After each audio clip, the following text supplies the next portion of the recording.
Have you ever had anyone test to see if you were faking an allergy? When I was 14, I had a peanut allergy that could literally kill me.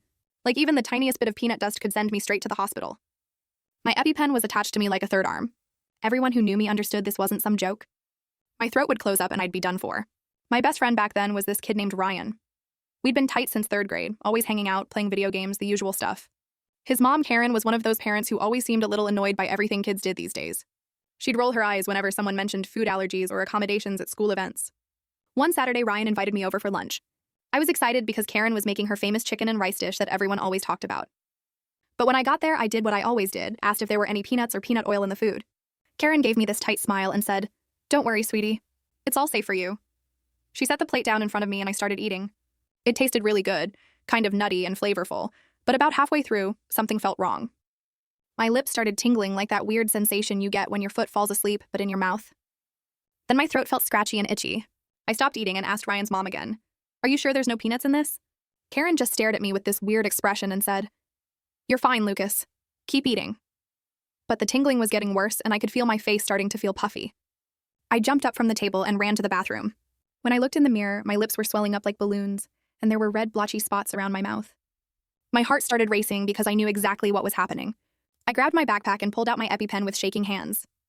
I'd only had to use it twice before, but I knew the drill. I stabbed it into my thigh, right through my jeans, and held it there for 10 seconds. The medicine burned as it went in, but I immediately started feeling a little better. Ryan came running into the bathroom asking what was wrong.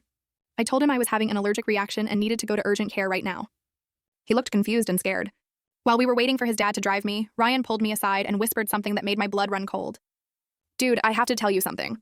My mom said she didn't believe you were really allergic. She used peanut oil in the chicken to prove it. She thought you were just being picky." I couldn't believe what I was hearing. This woman had deliberately poisoned me just to test if my allergy was real.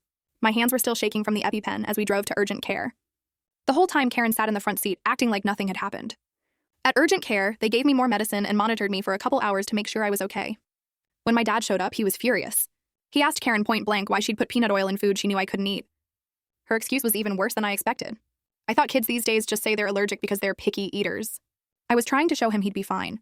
Most of these allergies aren't even real. My dad went completely ballistic. He told her she could have killed me and that what she did was basically attempted murder. Karen tried to backtrack and say she didn't know it was that serious, but my dad wasn't having it. The next week, my parents reported her to the school board because Karen volunteered in the cafeteria sometimes. They permanently banned her from volunteering anywhere near food. Word got around the neighborhood pretty quickly about what happened, and most of the other parents stopped letting their kids go over to Ryan's house.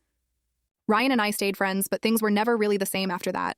After that day, I never ate at anyone else's house again without bringing my own food or triple checking every single